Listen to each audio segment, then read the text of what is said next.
Selamünaleyküm hürmetli abunəçilərimiz, Bağat Eke hafta savda kanalımız podpisçiləri. Bugün 26 aprel 2026 yıl savdamız avtomat style Kubuk oldu.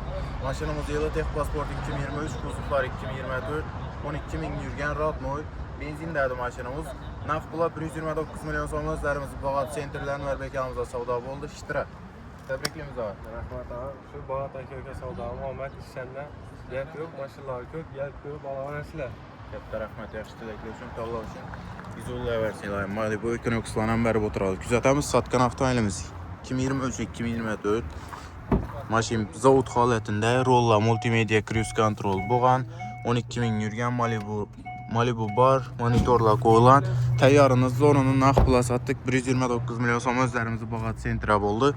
Gələ öyrəslər, şunun çiraylı narxda maşınla gerek olsa BM al Bağat Eke hafta savda salonumuza gəlib xarid qılıb getişləri istəfsə qılıb qalamız. Klientlərimiz köp, narxlardan savda zor. Gələ öyrəslər, maşın alamanda seyizlərəm, satamanda seyizlərəm Bağat Eke hafta savdanı təfsiyə qılamız.